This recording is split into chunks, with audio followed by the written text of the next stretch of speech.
کسی خاتون کا فون آیا، کل کی بات ہے، امریکہ سے، کینیڈا سے یا امریکہ سے، وہ کوئی حرج نہیں ہے، ان کی طرف سے پابندی نہیں ہے کہ واقعہ نہ سنائیں آپ. اور یہ جو ٹیلی فون ہے نا، یہ ہمارے حضرت کہیں جاتے نہیں تھے، آخر عمر میں بالکل بند ہو گئے تھے، مصروفیت بڑھ گئی تھی، فون کھلا ہوا تھا. تو ہم یہ کہتے تھے کہ حضرت جن ٹاپک پر بیان کرتے ہیں یہ تو بالکل معاشرے کی دکھتی رگ کو پکڑ رہے ہیں، جاتے یہ کہیں ہے نہیں، تو ان کو دنیا کا پتہ کیسے چلتا ہے کہ دنیا میں ہو کیا رہا ہے؟ یہ تو گھر میں ہی رہتے ہیں، ملا کی دوڑ کہتے ہیں نا، مسجد سے گھر سے مسجد. تو حضرت فرمایا کرتے تھے یہ جو فون ہے نا، یہ مجھے پوری دنیا کی خبریں دیتا ہے، ہو کیا رہا ہے. تو ہمیں بھی ٹیلی فون جو ہے نا بتاتا ہے گھروں میں ہو کیا رہا ہے. تو گھر میں کسی کی، ان کے گھر میں کوئی جن چڑیل بھوت، ان کے گھر میں کیا تھے؟ جن چڑیل بھوت، اس پہ آ رہا ہے، اس پہ آ رہا ہے، فلانے پہ آ رہا ہے، ڈمکانے پہ آ رہا ہے. تو میں نے بتایا کہ بھئی وہ یہ آیت الکرسی پڑھیں، یہ پڑھیں، انہوں نے نہیں فائدہ ہو رہا، یہ ہو گیا، وہ ہو گیا، بڑے مسائل ہیں. میں نے کہا مجھے ایک بات بتاؤ، آپ کے کسی ریلیٹیو کا کسی عامل سے تعلق تو نہیں ہے؟ کسی جن چڑیل بھوت بھگانے والے سے تعلق تو نہیں ہے؟ انہوں نے کہا اصل میں ایک کی طبیعت جب خراب ہوئی نا، تو ہم پھر کسی کے پاس چلے گئے جو جن چڑیل بھوت بھگانے کا کام کرتے ہیں. میں نے کہا بس یہ آپ کی ہو گئی غلطی. اب نسلیں یاد رکھیں گی، اللہ ان کو شفا دے. اب آپ کے پورے خاندان ساری زندگی جن چڑیل بھوت سے ہی نمٹتا رہے گا.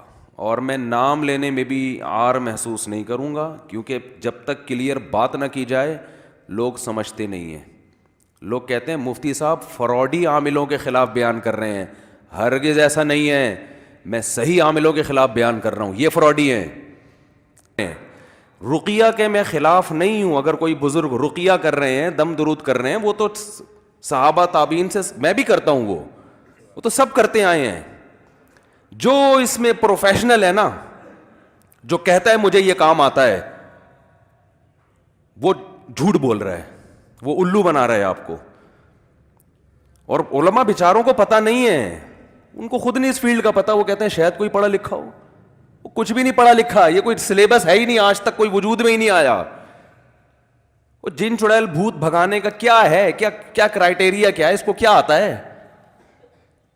تو کہتے ہیں کوئی سلیبس نہیں ہوتا، تجربہ ہوتا ہے. تو تجربہ ہی لکھ دو اپنی کتابوں میں، اسی کو ہم نصاب بنا کے یونیورسٹی میں پڑھانا شروع کر دیں گے. جس بڑے سے بڑے عامل کے پاس جاؤ نا، اس سے پوچھو انٹرویو تو کیا کرتا، کیا ہوتا کیسے، اس کو خود کچھ بھی نہیں پتا ہوتا. مفتی ہوں اور مجھے پتا اس پہ میری مخالفت کتنی ہوگی، یہ بھی علماء کی طرف سے ہوگی. میں علماء جن کو میں اہل حق سمجھتا ہوں، ان کی مخالفت کی پرواہ کیے بغیر آپ کو اس لیے بتا رہا ہوں اپنے گھروں کو تباہ ہونے سے بچاؤ. یہ علماء صحیح ہے، اہل حق ہیں، لیکن بیچاروں کو نہیں پتا ان کی چالاکیاں، وہ بھی بیچارے بیوقوف بن جاتے ہیں. دیکھو نیک آدمی کو بیوقوف بنانا آسان ہوتا ہے. یہ علماء بھی ان عاملوں کے چہروں کے نور دیکھ کر اور ان کی ٹوپی ڈرامے دیکھ کر کہتے ہیں شاید کچھ آتا ہو.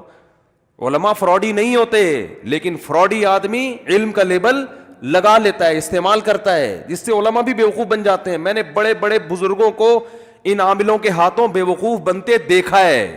اگر آپ فتنے کا خوف نہ ہوتا، میں ان بڑے بڑے بزرگوں کے نام لے کے بتاتا کہ فلاں بزرگ کو کس نے الو بنایا، فلاں بڑے سے اتنے بڑے مفتی بزرگ کو کس نے الو بنایا اور اب تک بنا رہا ہے. نہیں آ رہی میرا خیال ہے بات. آپ کہیں گے آپ کا علم زیادہ ہے، ان علماء کو نہیں پتا. ہمارا علم کچھ بھی نہیں ہے قرآن و سنت میں ان علماء کے مقابلے میں. یہ قرآن و سنت کے حامل ہیں. ان کی عاملوں کی جو 1.5 ہوشیاریاں ہیں نا، اس کا قرآن و سنت سے تعلق نہیں ہے، اس کا تجربے سے تعلق ہے. آپ دماغ کتنا استعمال کر رہے ہو، اس کی اپنی اوقات تو جا کے دیکھو اس عامل کی، کم وقت کی. تو میں نے اس خاتون سے کہا، وہ کہہ رہے وہ تو دارالعلوم کرنگی کے. میں نے کہا جامع تو رشید کے تو کچھ طلبہ جو عامل بن رہے تھے ہم نے خود نکالے ہیں مدرسے سے، اور کچھ بن چکے ہیں ہمارے اب کل میرا شاگرد بولے کسی کا جن بھگانے کے لیے کہ میں مفتی طارق مسعود صاحب سے میں نے فقہ کی فلاں کتاب پڑھی ہے, حدیث کی فلاں کتاب پڑھی ہے, ہدایہ پڑھی ہے, یہ پڑھا ہے, وہ پڑھا ہے. اب آپ کہیں کہ ہم نے تو اس سے علاج کرایا لیکن الٹا ہمیں یہ ہو گیا تو وہ ہو گیا, اس کا مطلب مفتی طارق مسعود صاحب کے شاگرد بھی فراڈی ہیں. بھائی ہمارے شاگرد فراڈی نہیں ہوتے, لیکن فراڈی آدمی ہماری شاگردی میں آ سکتا ہے, گورنمنٹ کی طرف سے کوئی پابندی نہیں ہے.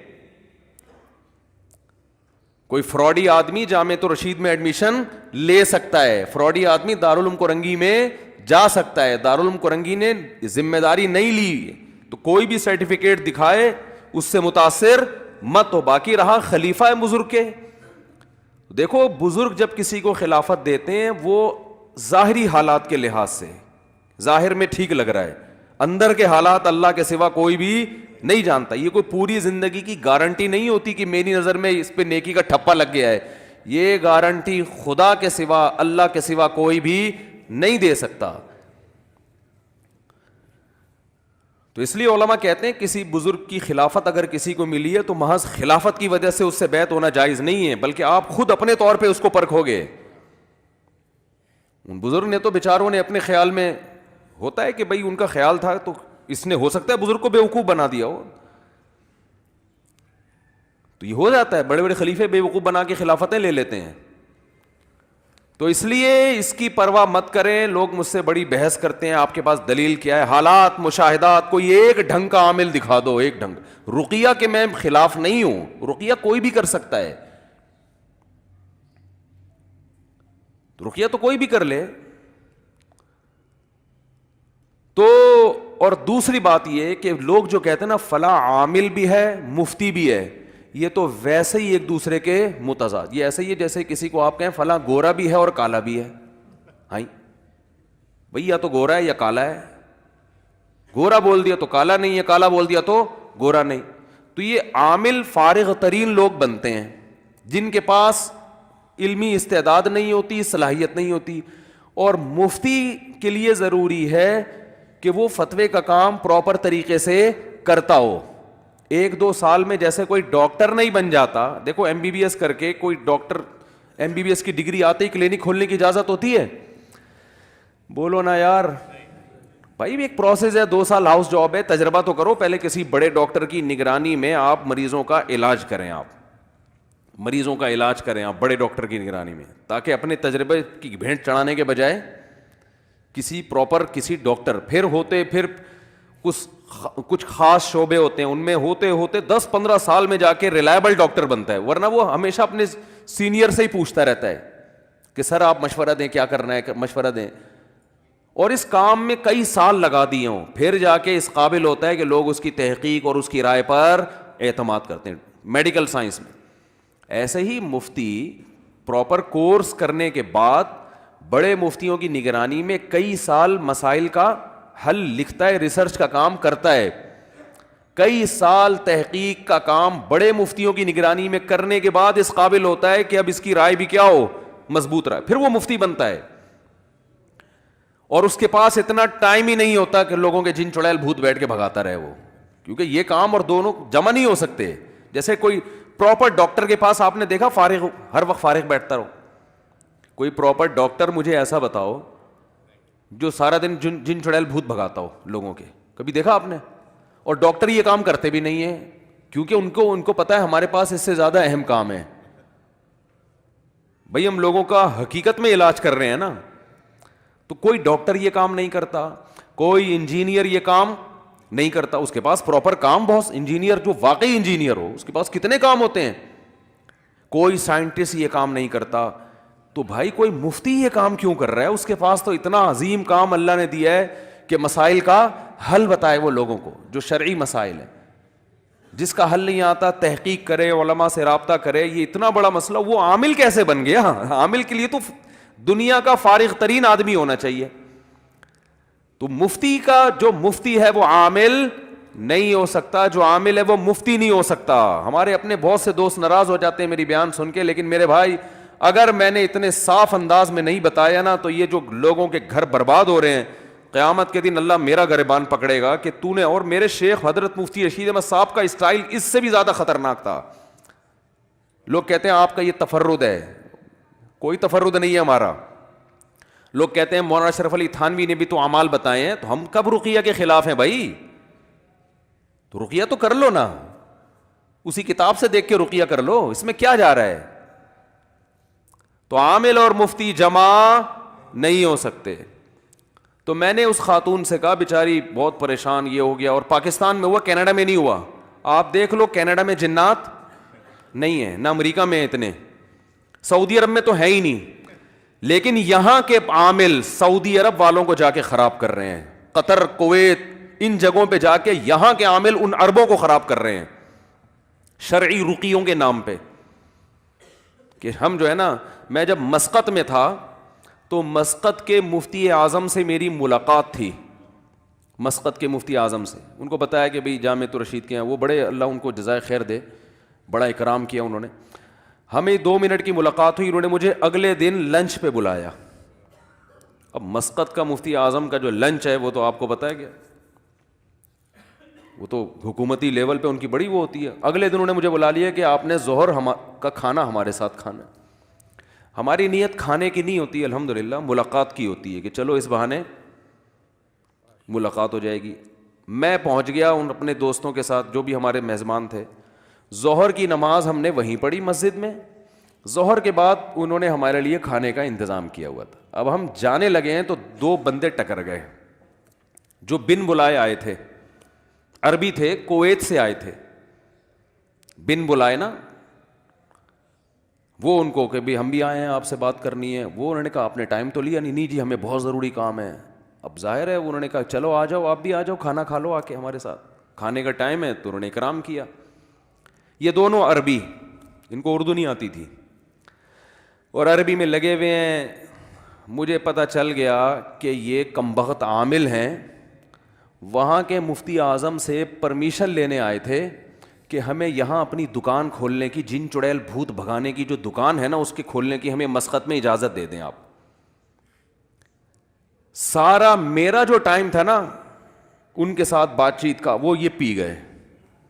اب ظاہر ہے وہ مصروف آدمی ہے، اور وہ شرم اور مروت میں ان کمبختوں کو بھگا بھی نہیں رہے ہیں. اور وہ کمبخت یہ بھی نہیں دیکھ رہے کہ یار یہ بندہ پاکستان سے آیا ہوا ہے ملنے کے لیے، اس کو بات کرنے دو. نہ نہ نہ، پہلے جا کے انہوں نے مفتی اعظم کو مکھن لگایا ہے. یہ سارے عاملوں کا طریقہ واردات ہوتا ہے کہ آپ اتنے نیک، آپ اتنے بڑے، آپ اتنے، وہ ایسے ٹائٹ آدمی وہ اس مکھن گیری میں نہیں آیا. مکھن او میں، اور ہم شرعی طریقے سے رقیہ کرتے ہیں اور ہمیں آپ کی پرمیشن چاہیے. ہم یہاں تاکہ اس میں اچھا ان کا سب کا ہوتا ہے جعلی لوگوں سے. دیکھیں اگر آپ ہمیں نہیں کرنے دیں گے، 2 نمبر لوگ اس کام میں بہت گھسے ہوئے ہیں. یہ ان کو سمجھا رہے ہیں نا مفتی اعظم، 2 نمبر لوگ ہو، ورنہ 2 نمبر لوگ ہیں. پورا نچوڑ لیا انہوں نے، کھانا کھلایا، اس کے بعد بولا پتلی گلی سے چلو نکلو. میں نے کہا اللہ کا کتنا بڑا فضل ہو گیا کہ یہاں گورنمنٹ ان چیزوں کو پنپنے نہیں دیتی، ورنہ اور مسقط میں آپ کو ایک بھی جن چڑیل بھوت نظر نہیں آئے گا. لیکن جو عامل جس علاقے میں جائے گا نا، جن اتارنے والا، وہ اپنے ساتھ بڑی بڑی چڑیلیں لے کے جاتا ہے وہ. میں نے کہا اگر یہ مفتی، اچھا میرا تو سارا وقت وہ پی گیا نا، اور پھر آگے آگے گھسا جا رہا ہے گھسا جا رہا ہے. وہ کھانا جب ہم نے کھایا تو وہ مفتی اعظم نے کہا کہ مجھے کہا کہ دعا کرا دیں آپ. تو میں نے کہا آپ بڑے ہیں آپ کرائیں. ابھی یہ بات چل رہی تھی، وہ شروع ہو گیا میں کراتا ہوں، کیونکہ اپنی تصویریں کھینچ رہا ہے. صحیح ہے نا، کیونکہ وہ سیلفیاں بھی ہو رہی ہیں، اور پھر دنیا کو دکھائے گا کویت جا کر یا پاکستان آ کر کہ مفتی اعظم کے مجلس میں دعا کس نے کروائی. وہ اپنے بارے میں نے کروائی. تو ان چیزوں کو کیا کرائے گا یہ کیش، کہ یار وہ میرے سامنے بیٹھا ہوا ہے 2 زانوں اور کھانا بھی کھلا رہا ہے، اور میں اتنا بڑا آدمی ہوں تو میں کیسے جن نہیں بھگا سکتا. تو لوگ ان چیزوں سے کیا ہوتے ہیں متاثر، یار یہ تو بڑی پہنچی ہوئی فلم ہے بھائی. ہم نے ایک تصویر نہیں لی، جن کو باقاعدہ انوائٹ کیا گیا ہے کھانے پہ ٹھیک ہے نا، اور وہ تصویریں بھی، اور پھر دعا کراتے ہوئے رو رہا ہے. کھانے کے بعد دعا میں تو ویسے بھی رونا دھونا اچھا، ہم کو میت تھوڑی ہے، کوئی جنازہ تھوڑی پڑا. بھائی تھوڑی سی دعا کا مطلب یہ تھا بھائی اللہ برکت دے اہل خانہ کو رزق میں، بس یہی ہوتا ہے نا. الحمدللہ الذی اطعمنا وہ کرا رہا ہے، اتنے ہاتھ یوں کر لیا ایسے، فل شو بازی. تو ہم بھی اتنا ٹائم ہو چکا تھا 1.5-2 گھنٹے وہ پی گیا. ہم نے کہا جی السلام علیکم, جا رہے ہیں ہم, تو کیا بات کرے آدمی بیٹھ کے. تو میں نے کہا یار یہ بھی ہاں. اور آپ کے جو پاکستانی عامل ہیں یہ بڑے بہت آگے ہیں بھائی, یہ آپ کی سوچ سے بہت آگے کی چیزیں ہیں. یہ جا رہے ہیں سعودی عرب, عربوں کو بیوقوف بنا رہے ہیں, کویت جا رہے ہیں وہاں بیوقوف بنا رہے ہیں, اور پتہ نہیں کیا کیا کر رہے ہیں. ابھی تک کویت میں ایک صاحب 15 سال شارجہ میں رہ کر آئے, کہہ رہے ہیں میں نے پورے پٹھان تھے ہمارے دوست, کہہ رہے ہیں 15 سال میں ایک جن بھوت کا کیس نہیں دیکھا. کہہ رہا ادھر آیا ہوں تو ادھر ہر دوسرے آدمی پہ بھوت چڑھا ہوا ہے, ہر گھر سے تعویذ نکل رہے ہیں, وہ اس پہ جن آیا ہوا ہے, وہ ساس نے بہو پہ کرایا ہوا ہے, وہ فلانی نے ڈمکانے پہ کرایا ہوا ہے. میں نے کہا یہاں سے لے جاؤ 2-4 کویت میں, وہ ابھی تک سکون سے ہیں تو لے جاؤ. میں نے کہا یہاں سے جن اتارنے والا عامل لے جاؤ آپ, پھر دیکھو عربوں کی ایسی کی تیسی نہ ہو جائے. کچھ لوگ رقیہ کی حد تک کرتے ہیں, اس کے ہم خلاف نہیں ہیں, وہ تو میں بھی کرتا ہوں. اور بعض بزرگوں کے دم میں اللہ نے طاقت زیادہ رکھی ہے, وہی ان کی کرامت ہے, وہ کرتے ہیں تو زیادہ اچھا فائدہ ہو جاتا ہے. یہ تو اس حد تک ہم رقیہ کے خلاف نہیں ہیں. تو میں نے اس خاتون سے کہا, میں نے کہا آپ نے کسی عامل سے تعلق قائم کیا ہوگا, اور یاد رکھو دارالعلوم کورنگی کے جتنے بڑے حضرات ہیں کوئی کسی عامل کی ذمہ داری نہیں لیتا نہ, اور جامعۃ الرشید میں بھی بنوری ٹاؤن میں کوئی کی ذمہ داری نہیں لیتا, ادارے کی سطح پہ کوئی نہیں بولا جو ہے جو خود بھگتو. لوگ کہتے ہیں پھر یہ برات کا اعلان کیوں نہیں کرتے, ہمارا تعلق نہیں ہے. ایسے تو ہر طرح آپ نے اندازہ کیسے لگا لیا کہ ان کا تعلق ہے, تو آپ خود کیوں فرض کر کے بیٹھے ہوئے ہو. تو میں نے اس خاتون سے کہا, میں نے کہا کوئی پہلا آدمی ایسا ہوگا اس کی طبیعت خراب ہوئی, پتہ نہیں کیوں ہوئی خراب, جس وجہ سے بھی ہوئی, وہ چلا گیا عامل کے پاس. اب وہ کویت کے کوئی مفتی ہیں, انہوں نے کہا کہ میرے پاس جنات کی پوری جماعتیں ہیں, اور جماعتیں بھیج کے میں پرانی والی جماعتوں کو کیا کر رہا ہوں, نکلوا رہا ہوں. میں نے کہا اس سے تعلق ختم کرو, اس مفتی سے. مفتی نہیں ہے وہ, جب تک ختم نہیں کیا نا یہ علاج تو دماغ سے, ایک ٹھیک ہوگا 4 اور بیمار ہو جائیں گے. اور پھر میں نے کہا کہ اس میں یہ بھی بڑا نقصان ہوگا کہ زندگی بھر کے لیے جن چڑیل بھوت, دیکھو میرے باپ دادا جن چڑیل بھوت میں نہیں پڑتے تھے, میرے والد صاحب کے کبھی ہم نے نہ یہاں تعویذ دیکھا نہ یہاں دیکھا, نہ کوئی دھاگا کہیں دیکھا. پریشانیاں بھی آئیں, 2 رکعت صلاۃ الحاجت پڑھ کے اللہ سے مانگتے تھے, اللہ ان کی مغفرت فرمائے. جب بھی کسی ٹینشن میں ہوتے تھے ہم اپنے والد کو دیکھتے تھے دعا مانگ رہے ہوتے تھے نماز پڑھ کے, بس نہ جن نہ چڑیل نہ بھوت. اور جن لوگوں کو ہم نے دیکھا کہ وہ کسی نے کچھ کر دیا ہے, وہ اب تک اسی میں لگے ہوئے ہیں, فلانے نے ڈمکانے کو کر دیا, فلانے نے یہ فلانے کو کر دیا, اس نے یہ اس کو کر دیا, اس نے جن چڑھایا, وہ فلانے بزرگ کو لے کر آئے, انہیں سونگ کے بتایا کہ اتنے جنات ہیں. جن اسمیل والی چیز ہی نہیں ہے کہ سونگنے سے پتہ چلے, بنیان سونگ کے بتا رہے ہوتے ہیں. کس قدر بےغیرتی ہے یار, اپنی عورتوں کے بنیان غیر مردوں کو پکڑا دیتے ہو, وہ سونگ سونگ کے بتا رہے, تو بے شرمی ہے, اور اس کو پھر مفتی بھی کہہ رہے ہو, کس قدر بے شرمی کی بات ہے. تو اس لیے بھائی یہ ہاں, تو میں نے کہا کہ اس کا اب علاج یہ ہے, میں نے بہت سے لوگوں کے جنات بھگائے الحمدللہ. کیسے بھگائے ہیں, علاج چھڑوا دیا ان کا. لیکن علاج چھڑوانے کے لیے مضبوط, دیکھو جنات کو مایوس کرنا پڑتا ہے, یاد رکھو, کیونکہ اب جس عامل سے تعلق ہو گیا نا عقیدت, جب تک اس کی عقیدت کھرچ کے دلوں سے نہیں نکلے گی تو اس وقت تک جنات نہیں بھاگیں گے گھر سے. اور دل سے نکالنے کے لیے میں نے کہا کہ اس عامل کو فون کر کے معین اختر کا پروگرام سنیں, بلب کے رشتہ داروں کو گالیوں والا.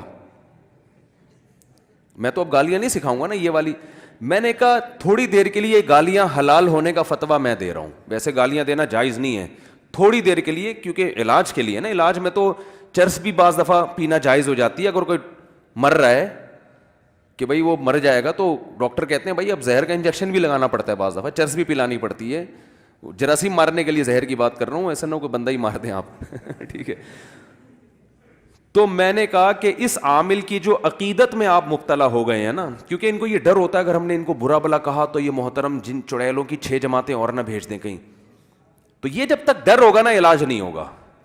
اس کا طریقہ یہ ہے کہ اس کو فون کر کے کہا جائے کہ الو کے پٹھے تیرے باپ میں دم ہے نا, باپ کی جگہ کچھ بھی لگا دیں آپ, دم ہے نا تو جتنی چڑیلیں تیرے پاس ہے ابھی بھیج دے تو, تیرے میں دم آج دیکھیں تو صحیح ہے کتنا. جب تک اتنا کانفیڈنس نہیں ہوگا جنات آپ پر کیونکہ جن تو جاتے ہیں ایسے لوگوں کے پاس, جنات کو پتہ ہے کہ یہاں ہمیں ہماری دکان چلے گی ٹائٹ والی, ہمارے پاس کیوں نہیں آتے. الحمدللہ میں تو عاملوں کو چیلنج کرتا ہوں, یار جتنے عامل ہیں کوئی ایک چڑیل تو بھیجو یار, ہم تو تمہارے خلاف صبح شام تقریریں کر رہے ہیں, کوئی تو بھیجو, کوئی تو چڑیل آئے, کوئی تو جن آئے, ہمیں بھی تو آئے نا, جو تمہارے پاس پوری فوجیں تیار ہیں. تو یہ عامل کچھ بھی نہیں کر سکتے. یہ پتہ ہے کیا میرے کیا کہتے ہیں, اس نے حصار کھینچے ہوئے ہیں.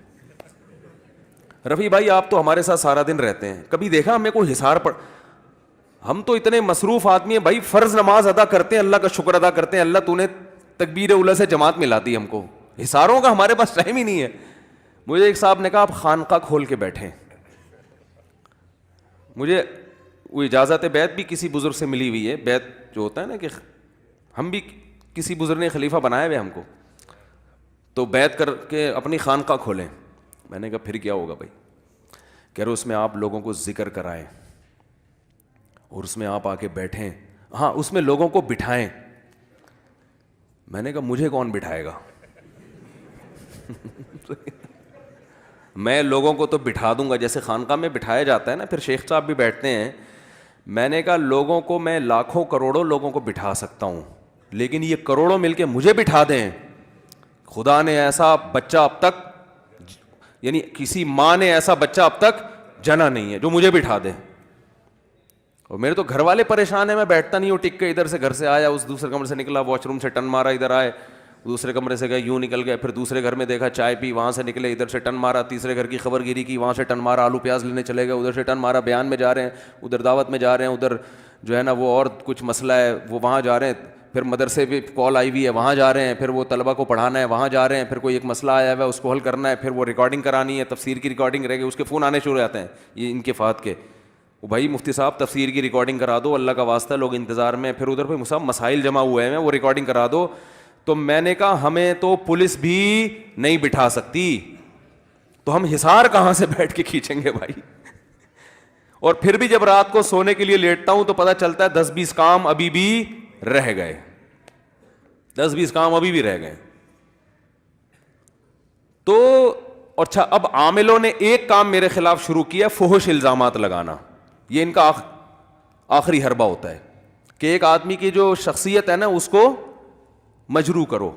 میں بہت دنوں سے بولا نہیں عاملوں کے خلاف, اب دوبارہ کچھ دن پہلے انہوں نے لڑکیوں کی تصویریں میرے ساتھ لگائی ہیں کہ اس لڑکی نے کہا میں مفتی صاحب سے ملاقات کے لیے آئی تھی, مفتی صاحب نے مجھے پٹایا, مجھے شادی کی آفر کی اور پھر میں چلی گئی اور میں نہیں.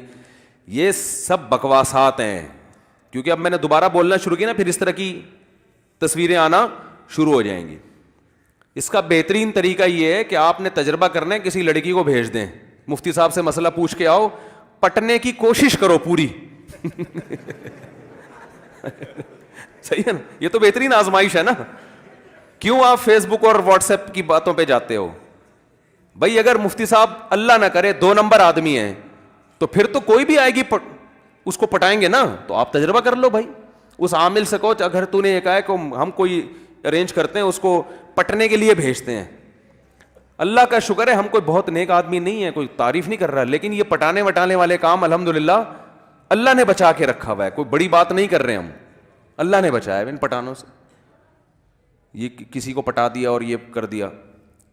باقی جس نے شادیاں کرنی ہوتی ہیں وہ پٹانا, وہ تو ڈائریکٹ شادی کی آفر کرتا ہے. اب آپ کہو اچھا ہم کسی کو بھی بھیج دیں آفر کر دو گے, ایسا بھی نہیں ہے. ایسا بھی نہیں ہے کہ کوئی بھی اٹھ کے آ جائے آفر کر دے. اور اگر کر بھی دی ہے تو آپ کو کیا تکلیف ہو رہی ہے بھائی؟ اول تو ہم ایسے آفر نہیں کرتے, لیکن اگر فرض کرو کر دی ہے آفر, تو آفر کرنے کے بعد ہی شادی ہوتی ہے نا, بغیر آفر کے تھوڑی ہوتی ہے. آپ لوگ کی جتنی شادیاں ہوئی ہیں بغیر آفر کے ہوئی بھی ہیں. دیکھو فرشتوں نے آ کے آپس میں نکاح پڑھا کے چلے گئے تھے, پہلے پیغام بھیجا جاتا ہے بھائی بھیج دیا, قبول کرنا ہے کرو, نہیں کرنا ہے نہیں کرو, اس میں کیا ہے, یہ تو ویسے ہی جائز ہے. تو یہ فحش باتوں پہ آتے ہیں, فحش الزامات, کیونکہ ان کا تو دین ایمان ہے نہیں, یہ کچھ بھی لگا سکتے ہیں. تو اس لیے یہ بڑی ہمت کر کے میں ان سے دشمنی مولتا ہوں, اس کو آپ ہلکا نہ سمجھیں. پھر یہ ہر جگہ بیٹھ کے نجی محفلوں میں بدنام کرنے کی کوشش کرتے ہیں, کیونکہ ان کے بعد دلائل کی دنیا میں کوئی جواب ہے نہیں. اتنی بڑی دلیل ہے یار, بھیجو نا 4 جن یہاں مسجد الفلاحیہ میں بھیجو. اچھا ان میں سارے فراڈی نہیں ہوتے, یہ بتا دوں میں. کچھ کا دماغی توازن خراب ہوتا ہے, وہ یہ سمجھتے ہیں کہ ہم بہت نیک ہیں اور ہمیں آتا ہے, لیکن وہ اپنا اندر سے فالٹ کی وجہ سے سمجھ رہے ہوتے نیک ہیں.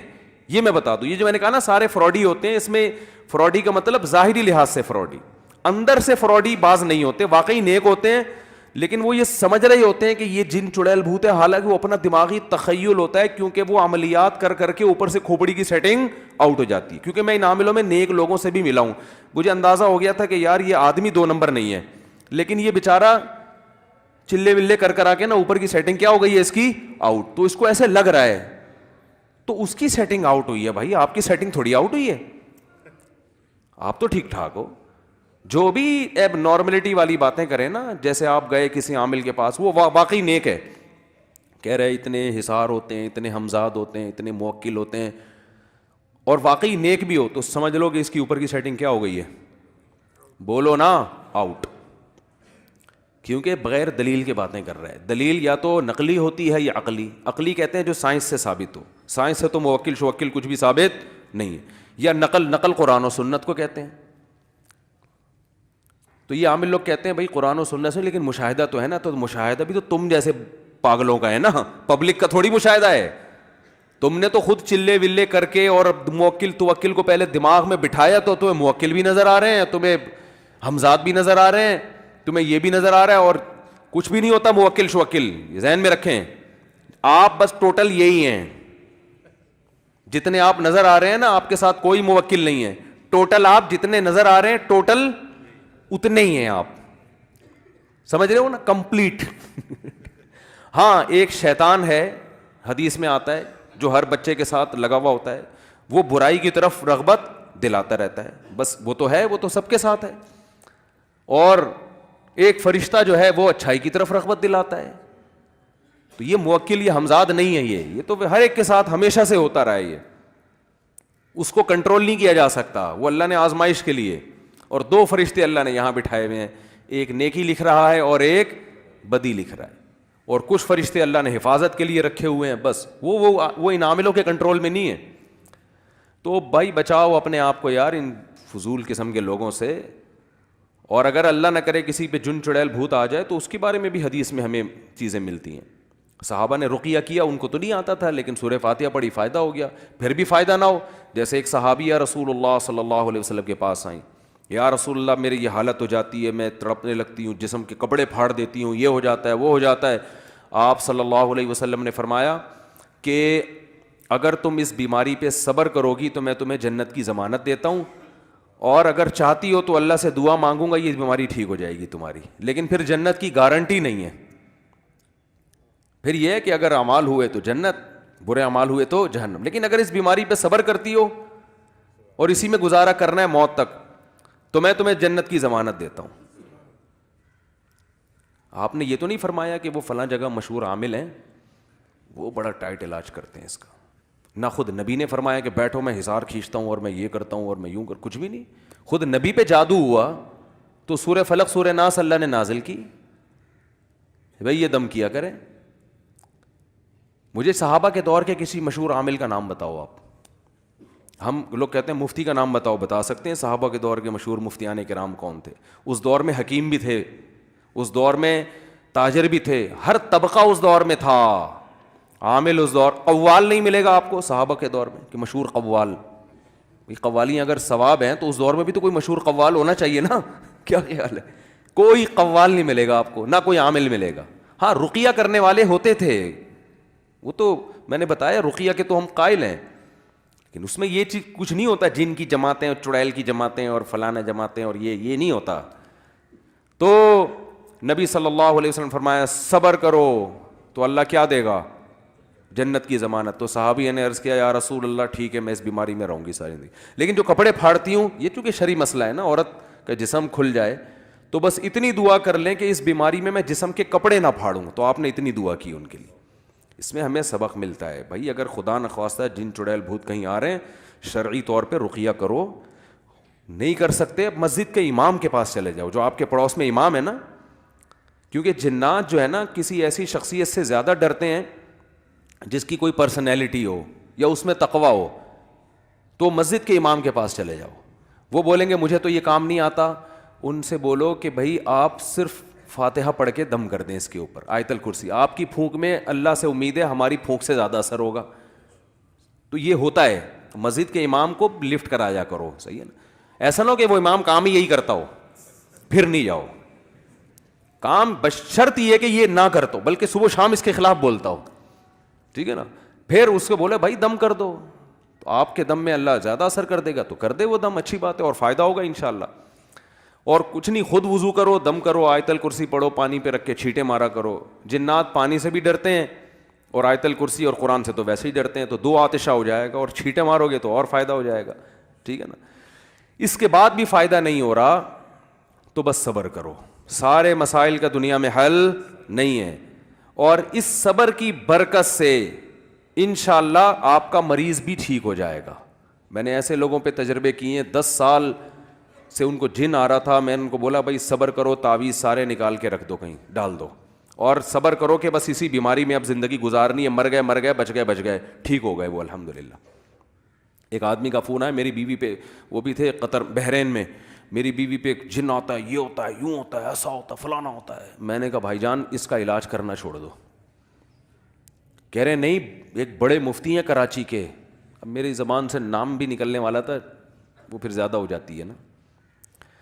بڑے مفتی ہیں کراچی کے، وہ علاج کر رہے ہیں. میں نے کہا اس علاج کی وجہ سے ہو رہا ہے یہ سب کچھ، چھڑوا دو. کہہ رہے نہیں کیسے، وہ تو مفتی صاحب. میں نے کہا ان کو میرا نام لے کے بولا مفتی صاحب فلاں نے منع کیا ہے، اور بولا کہ وہاں والے جن ادھر پارسل کر دو، ٹھیک ہے نا، ادھر پارسل کر دو. تو وہ خیر نہیں چھوڑنے کے لیے تیار. پھر انہوں نے مجھ سے وعدہ کیا اچھا میں اب اگر طبیعت خراب ہوئی تو میں خود دم کروں گا، کسی سے علاج نہیں کراؤں. رات کو 4 بجے محترم کا فون آیا، بیگم کا تو گلا دب رہا ہے، وہ تو مر رہی ہے، اور میں تو ان مفتی صاحب کو فون کر رہا ہوں. میں نے کہا آپ میں کانفیڈنس نہیں ہے، آپ کرو فون. میں نے کہا میں ہوتا تو میں تو فون کر کے ان مفتی صاحب کو گالیاں سناتا. ایک تو تم اپنے نام کے ساتھ مفتی کیوں لگایا ہوا ہے؟ تم فتوے کا کام تو کرتے نہیں ہو، کرتے ہو تو بتاؤ. ہمارے پاس بہت سے مسائل پڑے ہوئے ہیں، آدھے ہم آپ کے پاس بھیج دیتے ہیں، ان کو ذرا حل کر کے جواب لکھ دو، ہمارا کام کیا ہو جائے گا، آسان ہو جائے گا. نکاح کے مسائل ہیں، وراثت کے مسائل ہیں، کارو بہت سارے پڑے، پلندہ پڑا ہوا ہے یار، چلو بھیج دیتے ہیں. تو مفتی کیوں لگایا ہوا ہے جب یہ کام نہیں کرتے؟ دوسری بات میں نے اس سے کہا کہ میں نے کہا صبر نہیں ہوا، صبر وہ فون کر دیا، ٹھیک ہو گئی بیوی، وقتی طور پہ تو ہو جاتا ہے. انہوں نے پتہ نہیں انتر منتر کلی کلنتر ہو جا منتر چھو پڑا ہے اس میں. تو پھر دوبارہ طبیعت خراب ہوئی. پھر میں نے کہا کہ میرا ٹائم ضائع نہیں کرنا، آپ کو مجھ پر اعتماد ہے. تو کہہ رہے مر نہ جائے. میں نے کہا نہیں مرے گی. اور میں نے کہا زندگی سے موت بہتر نہیں ہے. اچھا مرنے کے لیے جب تک تیار نہ ہو نا ٹھیک نہیں ہوتا بندہ. جنات کو بول دو مر جائیں گے کوئی مسئلہ نہیں ہے. تو میں نے کہا یار مر جائے گی تو ثواب ملے گا آپ کو، بیوہ ہو جاؤ گے آپ. ٹھیک ہے ٹھیک ہے. میرا مقصد اس کی بیوی کو مارنا نہیں تھا. بالآخر اس نے ہمت کی اور پھر کہا کہ الحمدللہ ٹھیک ہو گئی. اور اس نے بتایا کہ جب سے اس مفتی صاحب سے علاج کرا رہا ہوں نا، میرے ماموں پہ بھی آ رہا ہے، میرے پھپھا پہ بھی آ رہا ہے، کیونکہ سارے خاندان کو ان سے بیعت کرا دی اس نے، سب پہ کچھ نہ کچھ آ رہا ہے. ٹھیک ہو گیا. اچھا بڑا خوش ہوا مجھ سے، آپ نے اتنا میرا خیال کیا. اور پھر مجھے اس نے ہدیہ بھیجا بحرین سے. میں نے تو کوئی نہیں پیسے مانگے، وہ خوش ہو کے اتنا، یہ ہدیہ کا ذکر اس لیے کر رہا ہوں کہ واقعی بڑا متاثر ہو گیا.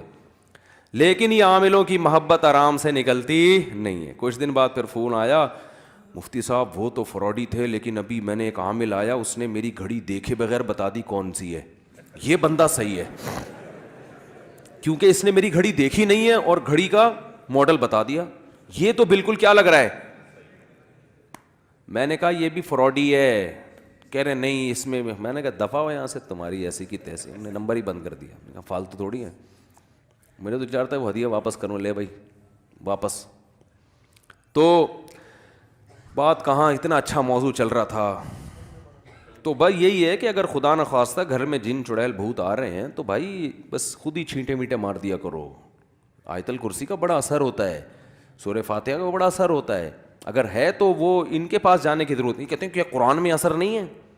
قرآن میں اثر ہے، لیکن یہ کہاں لکھا ہوا ہے کہ تو جو پڑھے گا وہ اس میں تو اثر ہوگا اور مسجد کے امام صاحب پڑھیں گے اس میں اثر نہیں ہوگا، یہ کہاں لکھا ہوا ہے؟ دوسری بات یہ ہے، ایک اور بات دماغ میں آئی تھی، نکل گئی یہ ٹاپک کر کے، پھر میں اصل کی طرف آتا ہوں جلدی سے، دماغ سے ہی نکل گئی یار، اتنی اہم بات تھی تو چلو نکل گئی تو نکل گئی. انہوں نے کوئی بددعائیں ودائیں دے رہے ہوں گے بیٹھ کے.